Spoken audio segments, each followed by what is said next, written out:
Today, Stephen E. Sokol will join us and address these questions and more. Stephen has been the president and CEO of the American Council on Germany since 2015. And previously, he served as president and CEO of the World Affairs Council of Pittsburgh. Prior to that, he was vice president and director of programs at the American Councils on Germany. Steve spent his formative years in the UK, studied in the United States and Germany, including as a Fulbright scholar at the Free University in Berlin. He serves on several nonprofit boards and as a member of the Council on Foreign Relations. He was awarded a Bundesverdienstkreuz, I hope I pronounced that accurately, an Order of Merit for his work to strengthen German-American relations. Ladies and gentlemen, please give a warm welcome to Stephen Sokol. Thank you, Dave. It is great to see you, and I am absolutely delighted to be back with the World Affairs Council community, the World Affairs Council network again.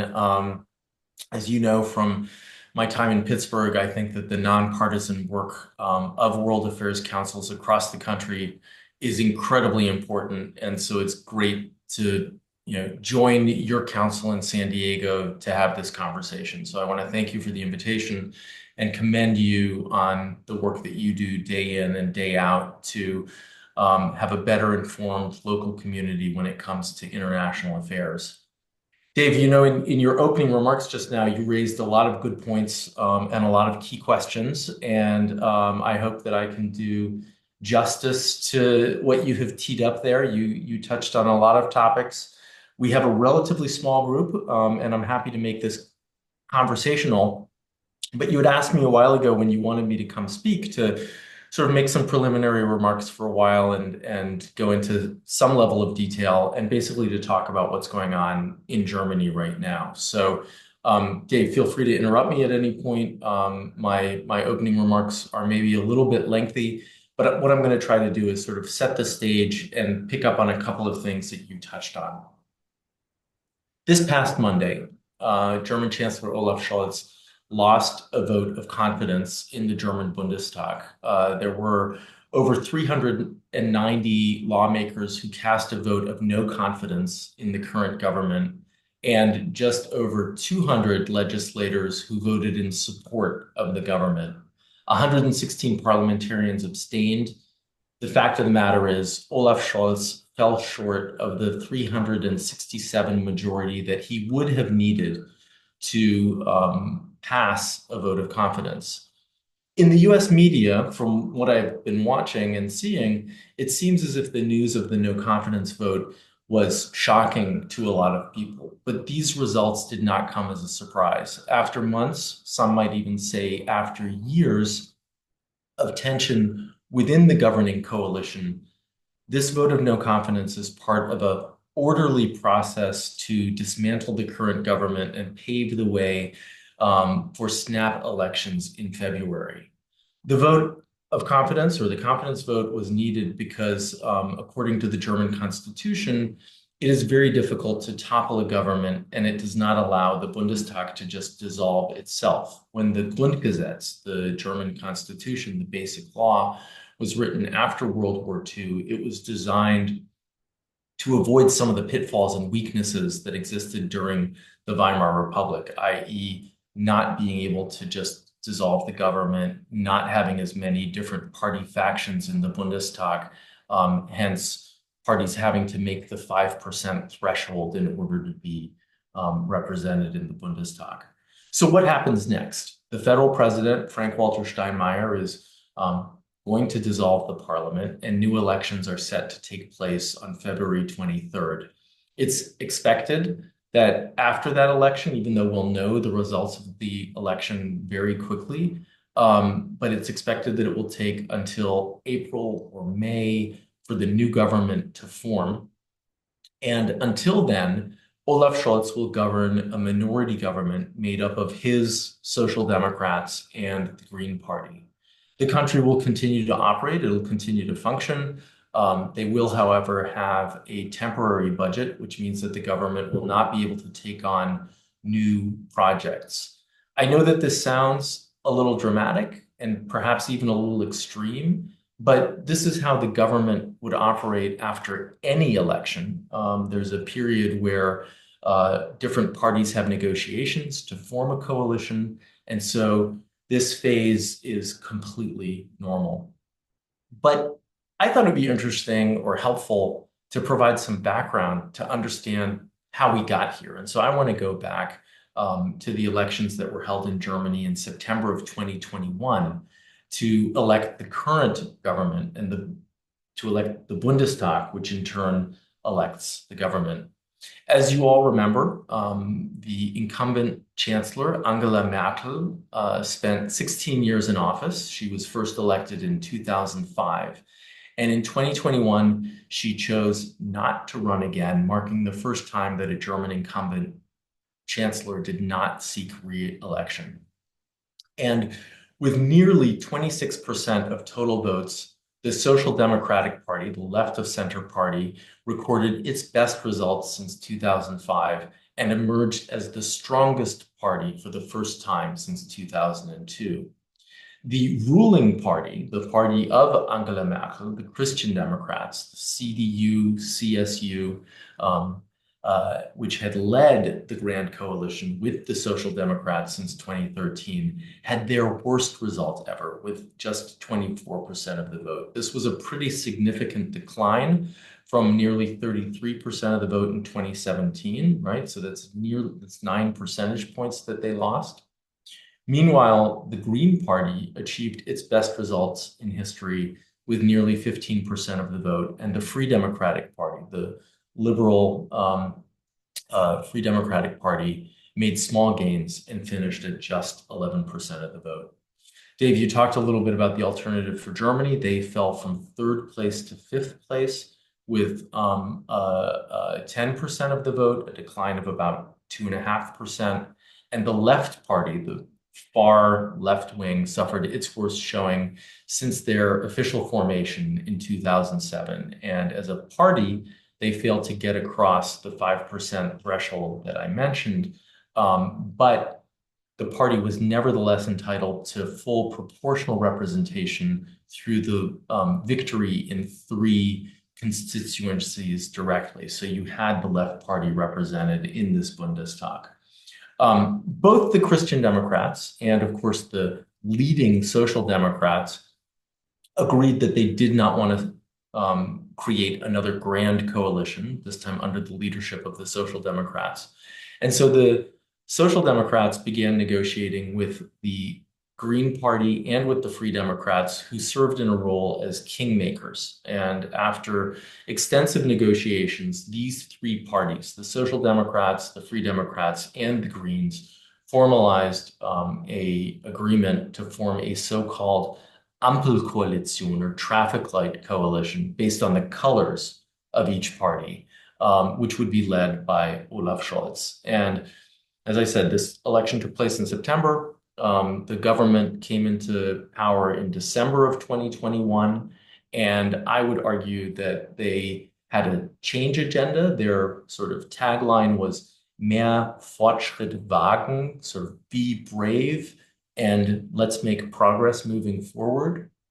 But they also came in with a very steep learning curve. For the first time, there was a 3-party governing coalition and 7 parties represented in the parliament. And it was clear that Chancellor Olaf Scholz would be challenged to keep his 3 coalition partners together. And one of the distinctions that I often like to make is that particularly within the Social Democratic Party and the Greens, you have more progressive groups, but you also have more realpolitik groups. So you have to think about this in terms of having 5 different factions rather than just 3 different factions that the chancellor had to keep together within that big tent. When this so-called traffic light coalition came into government, many people expected some policy shifts after governments that had been led by Angela Merkel and her Christian Democrats, but most people thought there wouldn't be any groundbreaking changes. There wasn't going to be radical reform.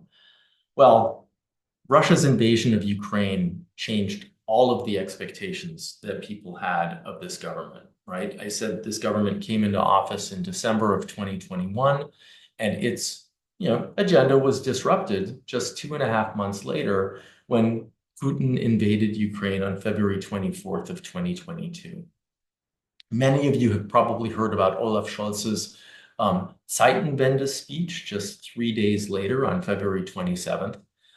This was a strong signal of breaking with Germany's culture of restraint. And interestingly enough, Olaf Scholz's poll ratings soared after his Zeitenwende speech. The speech marked a major policy pivot in Germany's foreign policy, security policy, defense policy, and energy policy. And as Scholz said himself, it was a fundamental recognition that things would not be the same as they were before the war.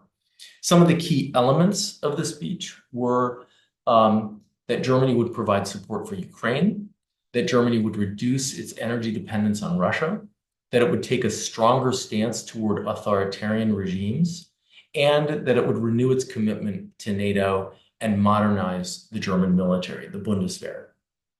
In short, I like to say that the war in Ukraine forced Germany to begin to act rather than to react when it comes to foreign policy. So let's talk a little bit about the Zeitenwende speech and what it means. Many people have said that Scholz's speech was a, quote, watershed moment. That's basically what Zeitenwende means, a watershed moment for German history. In the speech, it seemed as though Germany was taking responsibility, taking on a leadership role in Europe. For decades, Germany had relied on a model of cheap energy from Russia, trade with China, and a security guarantee from the United States. And with the war in Ukraine and a rapidly changing economic environment, Germany had to rethink these dependencies and its role in the world. The speech basically said that in the speech, Scholz basically said that Germany would rise to the challenge in the following areas: that Germany would support Ukraine, that Germany would further its defense goals and ambitions, but also that it would step up and make sure that it was fulfilling its commitment to NATO, that Germany would reduce its dependency on Russian energy and at the same time prioritize climate goals, and that it would take an even tougher stance on countries like Russia and other authoritarian states. What's pretty impressive is that in the course of 2022, in the space of 9 months or so, Germany's reliance on Russian oil and gas came to a complete halt. Germany stepped up its military support to Ukraine and has served as the second largest military aid donor after the United States when it comes to the war in Ukraine. And Germany has welcomed the largest number of Ukrainian refugees who have had to flee due to the conflict there. But despite these positive aspects, there's often a lot of criticism that Germany has done too little too late, and that it has not addressed some pressing issues at home. So how has the Zeitenwende and this focus on foreign policy and security policy played out in domestic politics? As I mentioned, the new governing coalition, the traffic light coalition, came in with a tall agenda in terms of things that they wanted to achieve. And there was actually a study in November conducted by the Bertelsmann Foundation that said that they had made good progress on what they had agreed to in their coalition agreement in terms of the goals and objectives for this new government.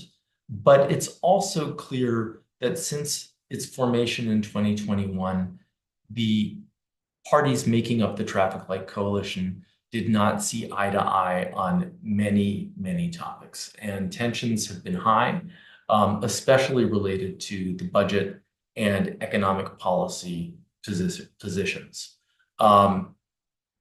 The past 3 years, I think it's fair to say, have seen some conflict, most notably due to rising energy prices and economic issues that were prompted by the war in Ukraine, as well as severing the ties for energy from Russia. And this has left Germany in a weaker position and the economy in a weaker position.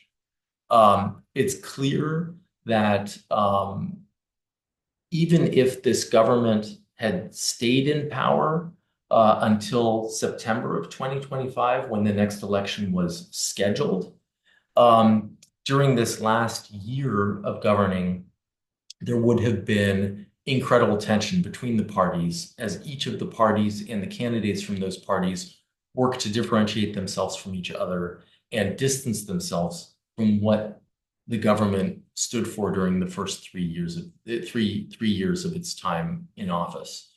A number of people that I've spoken with recently have said we're actually pretty lucky that the election is now taking place in February rather than in September, because it's sparing us this sort of lame duck period, or shortening a lame duck period, when there would be jockeying for public opinion as candidates try to position themselves. Dave, you talked about sort of one of the important catalysts for where we've ended up now, and you're absolutely right. On November 6th, right, just the day after the US election, Olaf Scholz announced that he had dismissed his finance minister from the Free Democratic Party, and this ultimately brought an end to the ruling coalition of the three parties after months of wrangling. And this act on November 6th led directly to the confidence vote that just took place on Monday. So what was at the heart of the government collapse? I think it's fair to say that German economic policy, and specifically its fiscal policy, the so-called debt brake or Schuldenbremse, was at the core of what brought down the government. Enacted in 2009, the debt brake basically limits how much debt the government can take on, and it dictates the maximum size of the federal government's structural budget deficit. This is a constitutional mechanism that restricts Germany's annual public debt to 0.35% of GDP. And as you can imagine, given the war in Ukraine, rising energy prices, and all of the expenses related to the defense and security posturing, it has been hard for Germany to cover all of these expenses. And so there had been some movement of some funds that had not been spent during the pandemic. And a key moment came in November when Germany's top court presented a ruling which basically ended a loophole that the government had been using to spend money without violating the debt brake. And the result was a 60 billion euro hole in the federal government. The now fired finance minister, Christian Lindner, had proposed some reforms. However, neither the Social Democrats nor the Greens agreed with his line of action.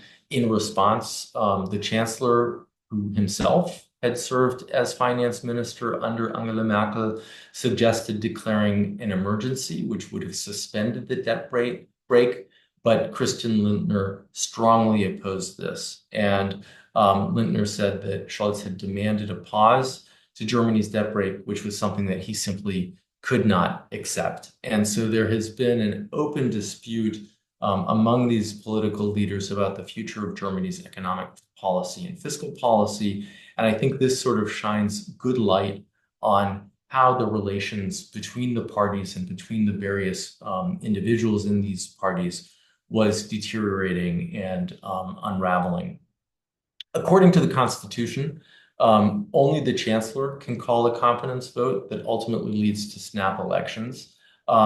And without having a majority in the parliament, Olaf Scholz had little choice but to take this step, because the minority government that he now leads of his two parties no longer has the power to pass a budget or to pass any laws. And it's unlikely that he would continue to garner support from the Free Democrats. He would need to have support from the largest opposition party, the Christian Democrats. And it was, in fact, Friedrich Merz, the head of the Christian Democrats, who was really putting pressure on Scholz to have this no confidence vote before the end of the year. If it had been up to Scholz, it could have been something that he would have done in January, which would have pushed back the timeline for this. As I mentioned at the outset, until a new government forms, and that's likely to be in April or May, Scholz will stay in power with his minority government. His minority government will need to come together with some of the opposition factors when it comes to some key issues over the next few months related to Germany's pension package, new legislation as part of the new EU asylum laws, but also an aid package for the economy. So what does that mean as we sort of look to the future? Right now, the polls show that the conservative CDU, or Christian Democratic Union, which is led by Friedrich Merz, is dominating the race, and it's expected that he will be the next chancellor. However, since it's likely that none of the parties will win an absolute majority of the votes, whoever wins the race will have to find at least one coalition partner. According to current polls or recent polls, the CDU has about 33, 34% of the vote, while Olaf Scholz's Social Democrats are only polling 16% of the vote. The Green Party is at about 13% of the vote, and the Free Democratic Party is only polling at 4% of the vote, meaning that it's just under the 5% threshold that it would need to get back into the parliament. So it remains an open question what sort of a role the Free Democratic Party might play. I think if it were up to the Christian Democrats, they would prefer a governing coalition of themselves together with the Free Democrats. They align more closely on economic policy and finance policy. But it is highly likely that the next government will be a government led by the Christian Democrats with the Social Democrats as the coalition partner, but then probably not with Olaf Scholz in a role. He's already said that if the Social Democrats are a junior partner, he would not be in a leadership role. And we can talk a little bit about who the baton might get passed on to. Or, of course, if the Greens do very well, there's even the possibility of a so-called Black-Green or Christian Democrat Green Party coalition. This is something that's been tried at the state level, but has not happened at the national level. After the experiences of the three-party coalition over the last 3 years, I think there's a lot of reluctance to have another three-party coalition. So what about some of those smaller parties on the periphery? Actually, not so small. We've talked a little bit about the populist right-wing alternative for Germany, AfD, based on its initials. It's been polling at about 18%. There are some analysts who think that it might pick up even more seats when the election takes place, and that it's at its strongest point since it was founded a decade ago. However, there are others who think that what we're seeing now in polls is more of a protest. And at the end of the day, people will vote for the middle, for the centrist parties, probably giving the Christian Democrats the most support. But the political landscape is becoming even more fragmented. It's not just parties on the far right, but also a party on the far left called the Bündnis Sarah Wagenknecht. It's the first time that a party has been built around one individual, Sarah Wagenknecht, basically Alliance Sarah Wagenknecht. It's interesting because the AfD on the far right and the Bündnis Sarah Wagenknecht on the far left actually meet when it comes to Ukraine policy, when it comes to relations with Russia. They both tend to be very populist. This party is well worth watching because it only appeared on the political landscape in January, and yet it is rising in popularity and in approval. When I think about what the issues on the agenda are going to be, that each of these parties are going to have to focus on, I think the main topic, not unlike the US election, is going to be the state of the German economy and how to address some of the economic challenges that lots of people face, but also national security and specifically the war in Ukraine. And I think it will be very interesting to see how German support for Ukraine, German military support for Ukraine will play out in this campaign. The Christian Democrats have been promising to take a more assertive stance and to supply more support to Kyiv. Olaf Scholz has tried to run a campaign as the so-called Friedenskanzler or peace chancellor, and he's warned the population about provoking Russia. As things stand right now, there's no party that is willing to work with the far-right Alternative for Germany. Its core issue, which has been to stop uncontrolled migration, makes me think that migration policy will also play a role in this campaign. And so we're seeing conservative politicians try to push for harder immigration controls. As I mentioned, the next big date to watch, well, I mean, the next thing to watch is how the campaigning shapes up, probably, beginning on January 2nd and in earnest for the election, which will take place on February 23rd.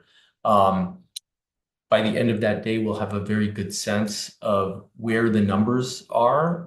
And then the mathematical calculation starts of trying to figure out which coalitions are possible.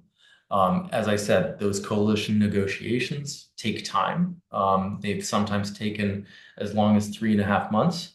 And so it's a time when we need to be patient. I do think that the new government will try to move things forward very, very quickly because they recognize that here in the US, we have a new government coming into power on the 20th of January, and they will want to have functioning leadership to work with the Trump administration on some of the common challenges and common issues that we face.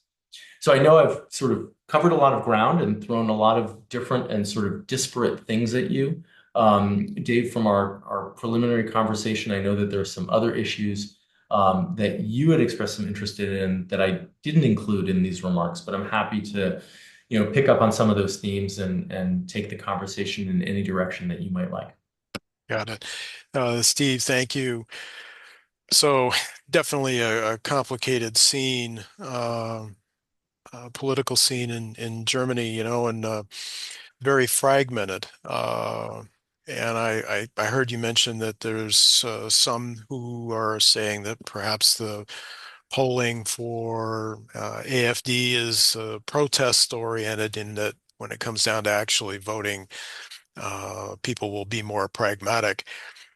Looking at balloting around the West over the last couple of years, I wouldn't go that route. I would actually, the AFD in Germany is kind of you can't say that.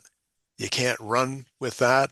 Uh, and so when somebody's polled, I think more than a few are going to say, well, I can't tell people what I really feel. I'll tell them what I think they want to hear.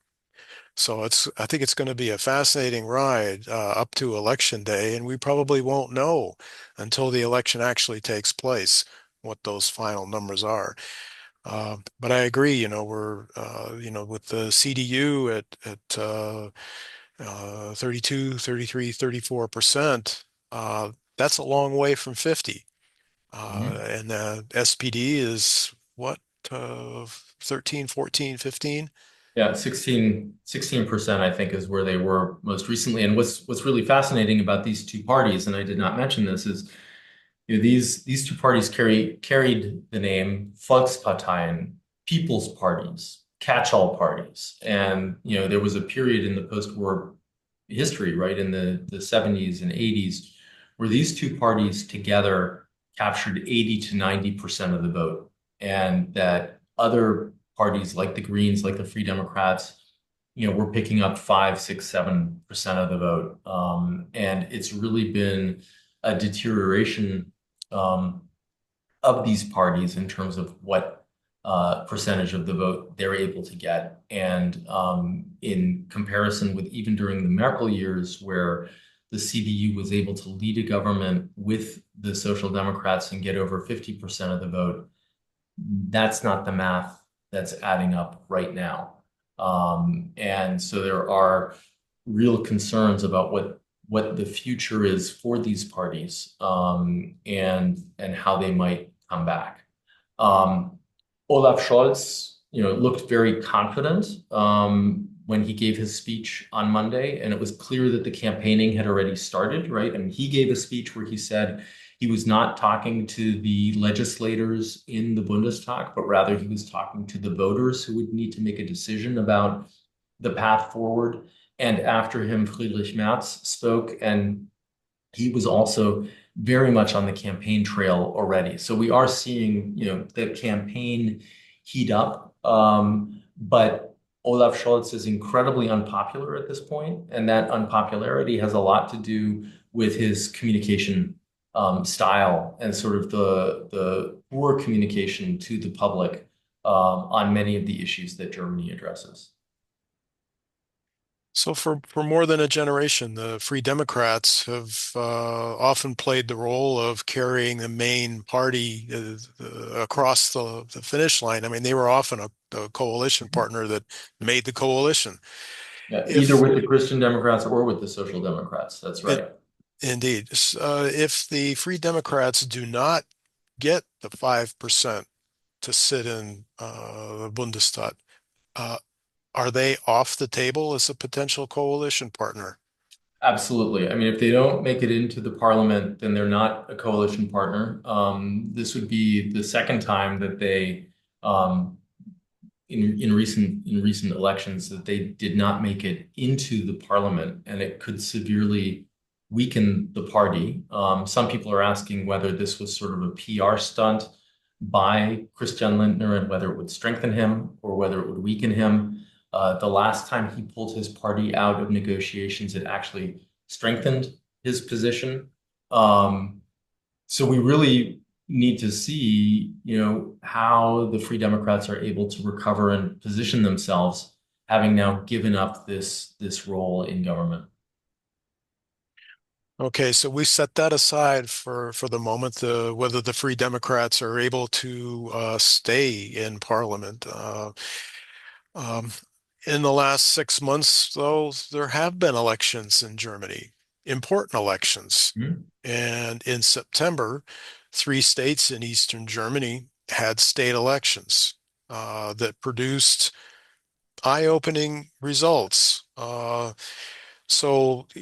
at the political landscape, do those results in the East serve as a bellwether at all for the February election? Yeah, Dave, I mean, I think that's an important question. And it's one that a lot of people are going to be looking at. There are some people who believe that the phenomenon of the AfD is much stronger in the East than it is nationally, and some of the data bears that out, right? So in the state of Brandenburg, the AfD came in second place with just over 29% of the vote. In the state of Saxony, the AfD came in second place with just over 30% of the vote. In the state of Thuringia, the AfD won more than 32% of the vote, and came in as the top party. And so you see in each of these three cases about a third of the vote going to the AfD. One of the viewers has posed a question. The AfD is doing incredibly well. They're expected to get 18% in the upcoming election. Shouldn't that be a sign of worry for the political class, and what can be done to stop this trend?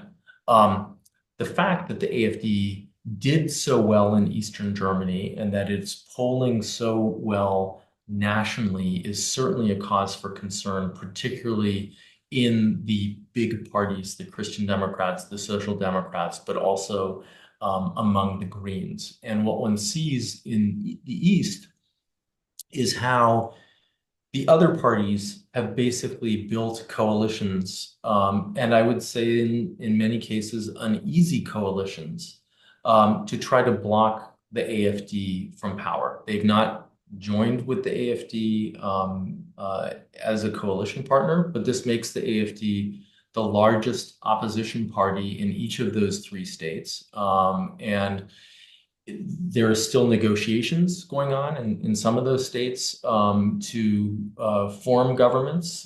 Just a couple of days ago in the state of Brandenburg, a new minister president from the Social Democrats was named, and basically they are forming a coalition with the Bündnis Sarah Wagenknecht, the populist left-wing party. In Saxony, it was announced today that the old CDU minister president or governor was going to continue in this role again in a partnership. And so these three-party coalitions basically hold just half or a little bit more of all the seats in the parliament, and that puts them in a very weak position. I think on some levels, this could actually strengthen the standing of the AfD in Germany, because the AfD might say, hey, wait a minute, we won a third of the votes. Why isn't anybody taking us seriously, and why aren't we able to govern? But the other parties have really drawn a line in the sand and said that they will not work with the AfD. I'm watching the numbers nationally very closely, Dave, because I think that this 18% number is one to be taken seriously. What we're seeing is that many of the people who vote AfD are feeling disenchanted and left behind, and that the political elites are not listening to them. When I've had the occasion to meet with members of the German Bundestag, one of the questions that I've often asked them is how they make the case for things like support for Ukraine in their electoral districts, and how do they address the concerns that people have over the rise of the AfD.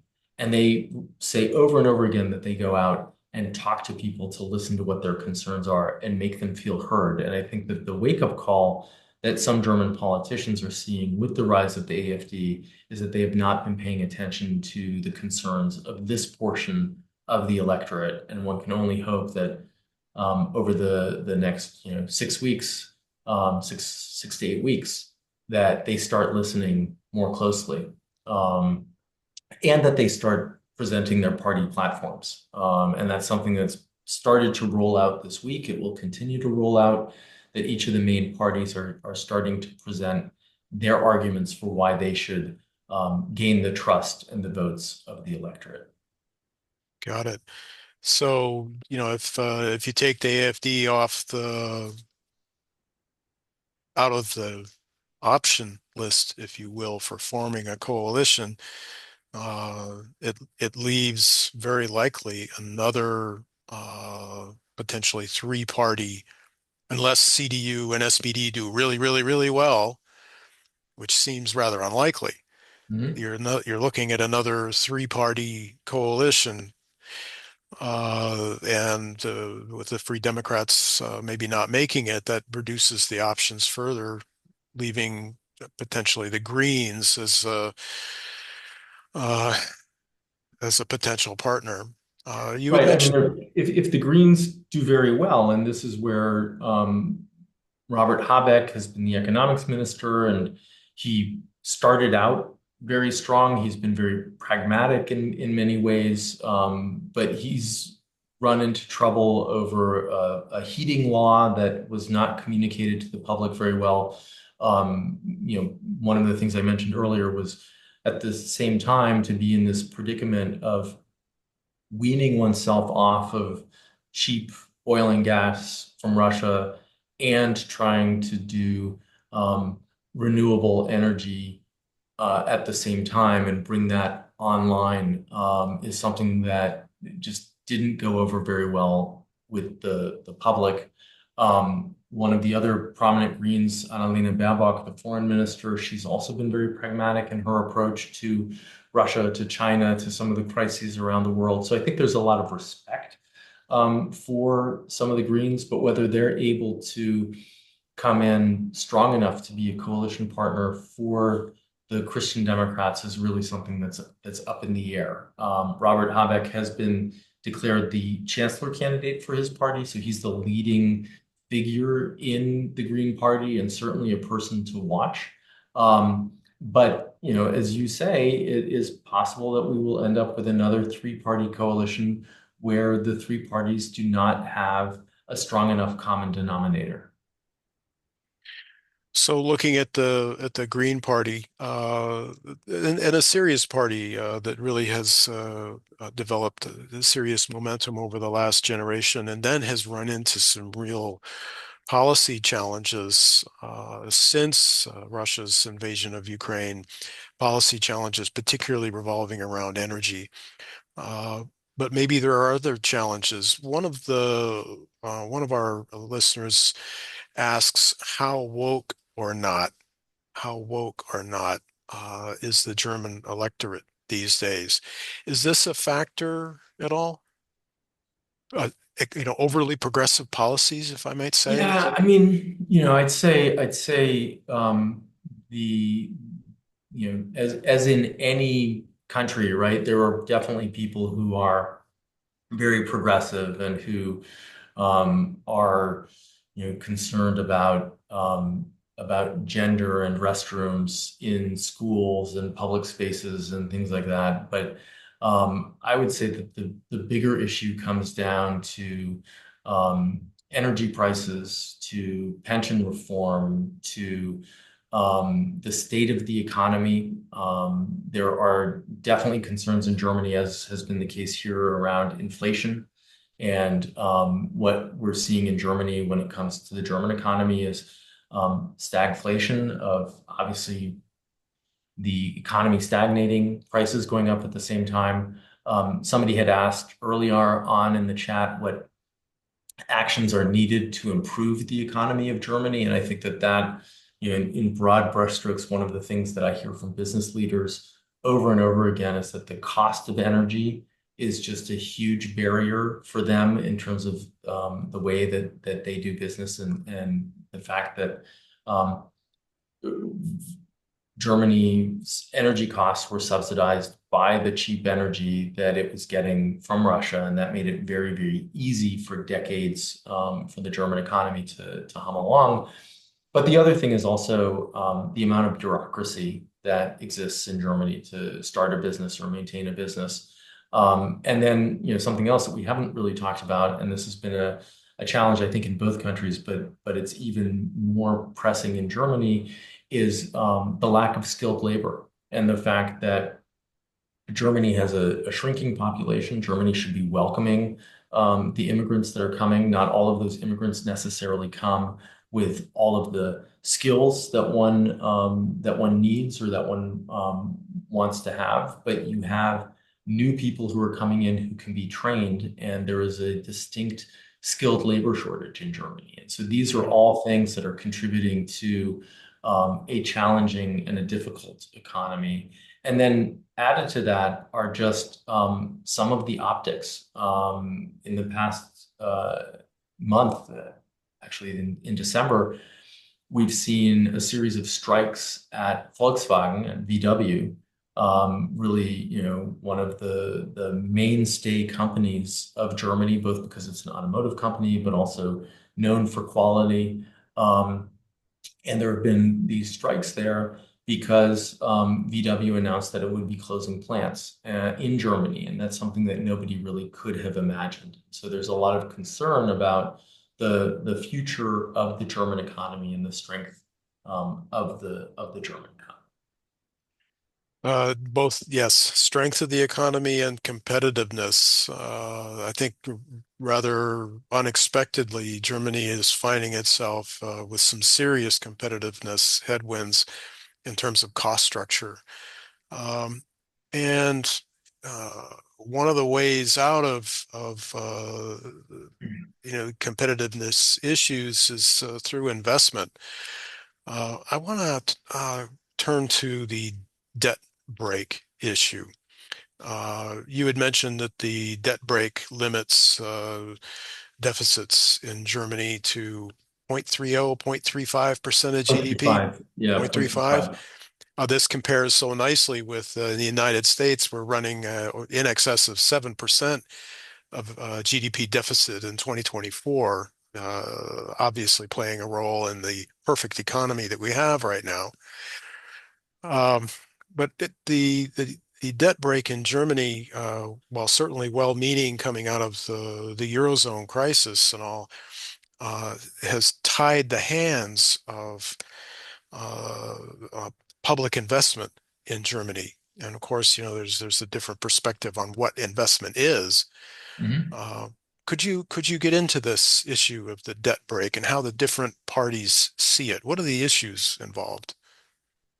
Well, I mean, I think this is, again, as I said, so the crux of the collapse of the government had to do with finances, and largely with the debt break. The fiscally conservative Free Democrats who have now been ousted from the traffic light coalition really felt strongly that the debt break, which had been enacted in 2009, stay in place, and that the government not spend more than it could afford on anything. And one of the elements of the Zeitenwende speech was, an increased investment in Germany's defense, bringing the Bundeswehr, the German military, up to snuff, but also making large financial contributions to Ukraine to support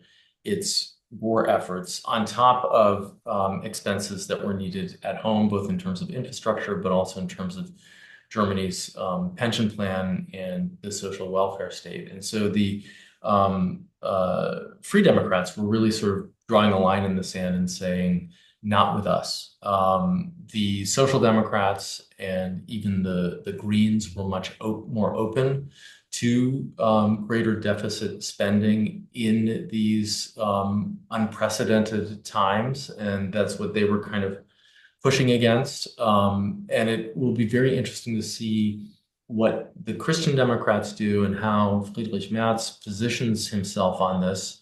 Um, Obviously, economically more conservative, but I think sort of recognizing that the debt brake needs to be revisited and that there needs to be more space for deficit spending in order to get Germany through this rocky period. And so I think one of the things that we will start to hear about after the election as the coalition negotiations start up is, what do we do with the debt brake? How do we manage the debt brake? How do we navigate the debt brake?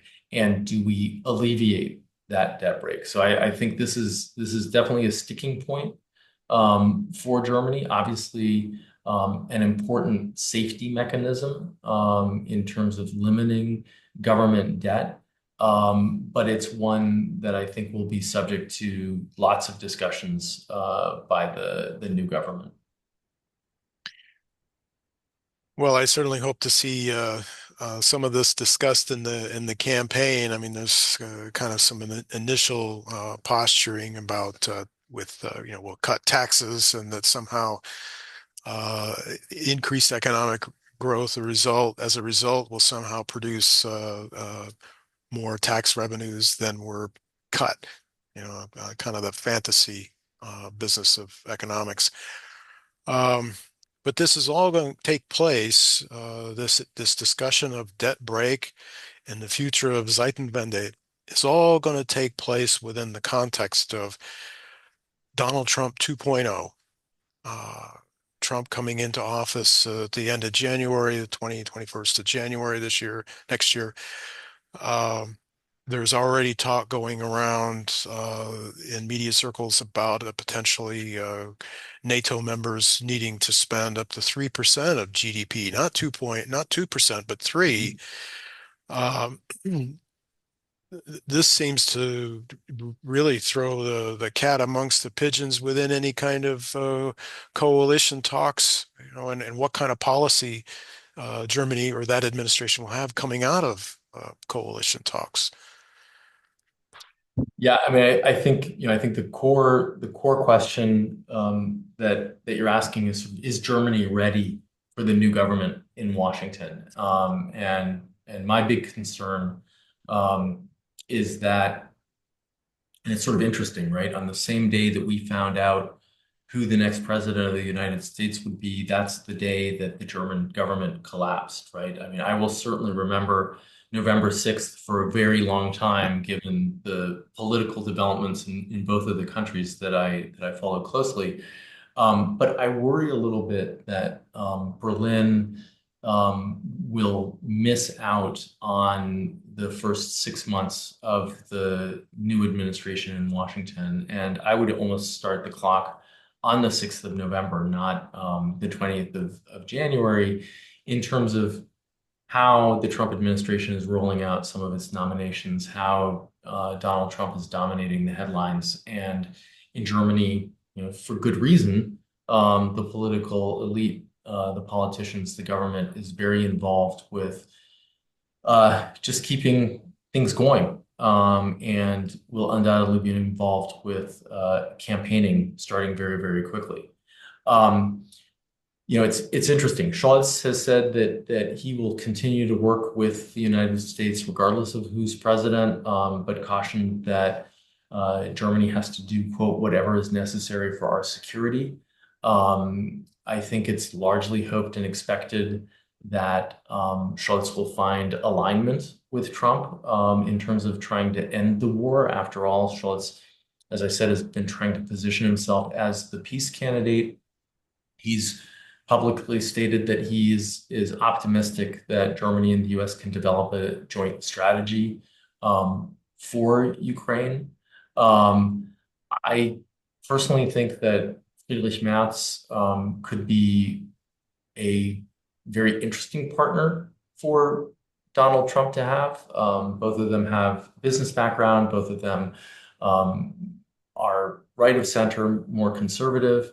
Um, Both of them, interestingly enough, have a dislike for Angela Merkel, or at least have had their run-ins with her, and so that might be an area where they can bond.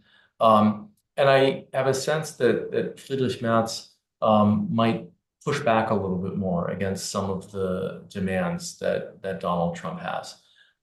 There's definitely concern in Germany about the U.S. walking away from NATO, walking away from the Paris Climate Agreement, um, putting tariffs on all imports. Um, but there's an expression in German which is es wird nicht so heiß gegessen, wie es gekocht wird. The porridge doesn't get eaten at the hot temperature that it's prepared, but cools down a little bit. Hmm, So let's nice. cool down and sort of wait and see what Donald Trump actually comes with. He might be building up his leverage at the moment with some of his statements. And I think that regardless of how this government looks, there will be people who will be looking for opportunities to engage the new administration in Washington, stay in contact with both sides of the political aisle at the national level, but also at the state level. And this is one of the things where I think that the work of the World Affairs Councils across the US ties in, but also some of the work that we do at the American Council on Germany. Despite what I anticipate in terms of some atmospheric disturbances between Washington and Berlin, between Washington and Brussels, there are other connections. There are other ways to strengthen the transatlantic partnership and the bilateral relationship between Germany and the US, and that's at the subnational level. So I think we will see sort of a big uptick in interest in looking at what's going on at the state level, at the local level, and how can we make connections there? How can we learn from each other? And how can we look at some of these issues, whether it's addressing a skilled labor shortage, whether it's thinking about the energy mix that all of our communities need, whether it's thinking about new businesses, whether it's even working on issues like migration, given the fact that that is an issue that was dominant in the US election, but is also an issue that will, I think, play an important role in the German election as well. Got it. Well, we've come up to the 1 o'clock hour, which was that we would agree to talk for an hour. There are other questions obviously out there, both in the chat and separately. Would you be willing to go a few extra minutes, or do you need to run? Yeah, I can do like 5 more minutes, Uh, but unfortunately, then I have to get going. Got it. So, in terms of economic competitiveness in this moving geostrategic space, with a transactional leader coming to the fore in the United States, and with Merz and his investment banking background and experience as a transactional, his experience at transactions at scale, how does China fit into all of this? Yeah, I mean, I think that is the multi-million dollar question, right? Germany, Europe writ large, is somewhat concerned that it will get stuck between the United States and China, in terms of economic policy, in terms of security policy. And it's actually very interesting.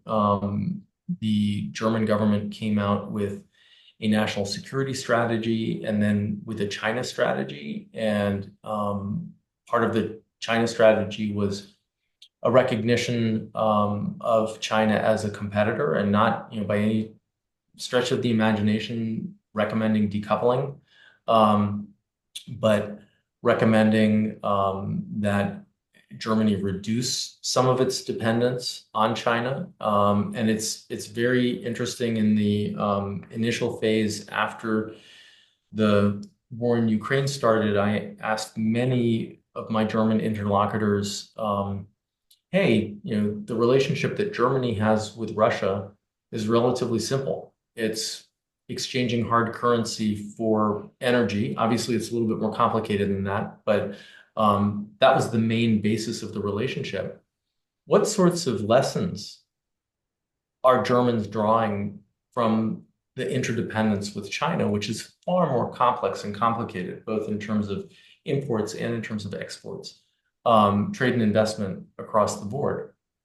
And I had some people say to me, particularly early on, that they hadn't even started to think about the lessons from the dependency on Russia when it comes to China. But I had others who said, obviously, we're thinking about that. And this China strategy is one that has tended to frame the thinking of the federal government when it comes to China. And it's been a lot more cautious, but it's not necessarily a strategy that can be foisted upon the private sector. And of course, German business has a tremendous interest in China, both in terms of the market that China offers, as much for German goods, as much as imports are required from China.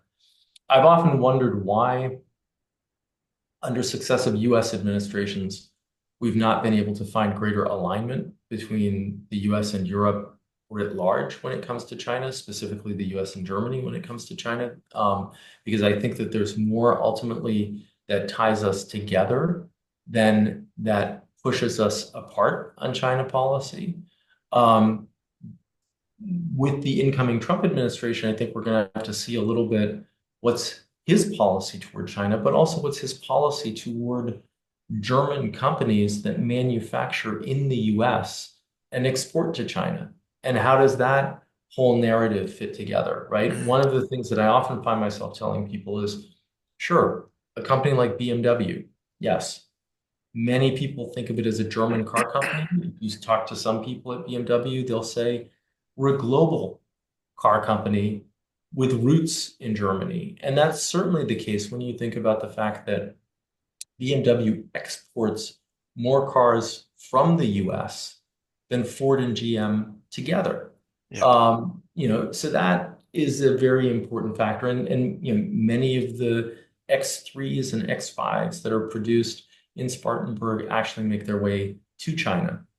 So the global economy is definitely going to be on the agenda for the next government in Washington and in Berlin. Well, lots of stuff in front of us here.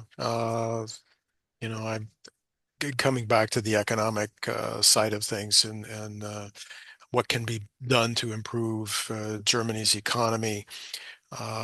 Surprises abound from it seems at every turn, and I want to draw this to a close here. Um, in the last 2 weeks, the Dunkelflaute, the drought, the wind drought, at a time of very low solar output, has resulted in an explosion in power prices, not only in Germany but in neighboring countries, and that is going to have consequences. This particular shock, which further shakes the European project.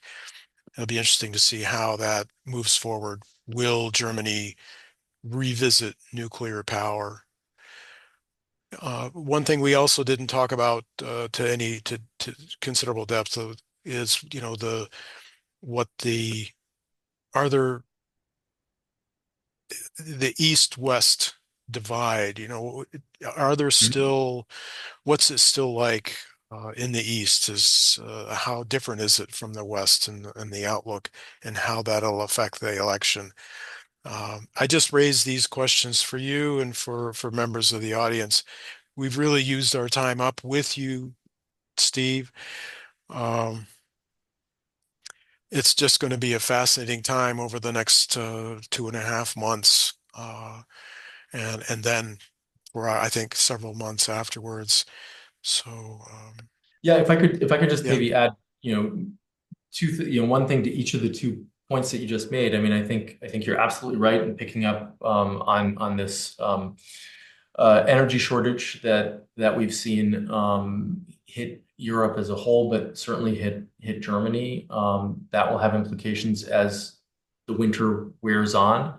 Um, I ask this question very often of think tank people, but also politicians, of whether a Merz government might um, return to nuclear power. And I have yet to speak with somebody who thinks that nuclear power is in Germany's future. The consensus seems to be that the public is so opposed to nuclear power that there's no way that any government could get that across the finish line. Um, I do think that with some of the technological changes, some of these more advanced, smaller, more secure power plants, maybe the mindset will change over time, particularly given that the German electric grid uses nuclear power from neighboring countries like France. So it's not as if it's completely free of nuclear power. And as we know from Chernobyl, it's not as if there's a nuclear disaster in one of those neighboring countries, it might not affect Germany as well. So the nuclear question, I think, is an interesting one, but the energy question is really a fascinating one that will play out. But the other thing that I wanted to mention to you, Dave, and also to all of the viewers is, and we didn't get into this at all, this year, 2024, marks the 35th anniversary of the fall of the Berlin Wall. And next year, 2025, will mark the 35th anniversary of German unification. And I think that very briefly, we could spend an entire session talking about what's going on in the East and how has the trajectory perhaps been different between East and West. But it is very interesting to reflect on the last 35 years and many of the hopes and expectations that people had that the two countries would grow together have just not been fulfilled. There were, huge disparities to begin with. The East German economy, for example, was roughly, was a fraction of what the West German economy was. The population was 17 million compared to 70 or 80 million in Western Germany at the time of the fall of the wall and German unification. So it's very difficult to compare the two. But I think that for many people, there was a sense that these two countries would grow together, common language, common history. obviously different historical experience during the Cold War. But in terms of, going back to the Middle Ages and beyond, that there was a common history. Um, there are still distinctions between East and West. There's a pride in the East. There's a sense of having been sort of overrun by the West, by some in the East. And that's part of what we're seeing play out on the political level as well. And so, Dave, I'm glad that you brought up sort of the East-West tension, because I think that that's an important one to think about. And certainly, as Germany marks the 35th anniversary of German unification next year, it'll be an opportunity to talk a little bit more about that, and maybe even to see if there are any interesting results from the February election that we can read into based on geography. Well, I look forward to that. The World Affairs Council, we cover the world, but the American Councils on Germany focuses on Germany. Your organization is very focused on having regular speakers, a couple times a week even. So for audience members that have a particular interest in Germany, the American Councils on Germany is very well worth subscribing to and supporting. If you're interested, there's a lot of speaker traffic there that's really beyond the scope of what the World Affairs Council can do. But looking ahead to the spring, Steve, maybe you'd be willing to come back and speak to us after the election is over and the coalition, maybe a coalition has been established, and we can look forward from there. Absolutely, I'd be happy to join you again. I think you and I can stay in touch and see when a good time might be for that. But happy to do that. Happy to continue the conversation. Happy to talk about the East-West disparities as well. And I mean, thank you for the shout out for the work of the ACG, to your viewers and your listeners. Feel free to sign up for our newsletter. As Dave said, we do a lot of virtual events on what's going on in Germany, but even more than that. Last week we had a German expert on France talk about the no confidence vote in France, and then we had two German experts on the Middle East talk about the fall of the Assad regime, and the sort of fallout from that. So even though we are the American Council on Germany, and everything that we do has a German piece to it, it doesn't mean that we just talk about Germany, but we try to highlight sort of the German perspective on global affairs. Well, on that note, have a happy and restful holiday season. Somehow I feel you're going to need that rest. But Well, thank you very much, Dave. I appreciate it. thank you. Thank you, Steve. Bye bye. Take care. Bye. Happy holidays to you as well. Thank you. Bye bye.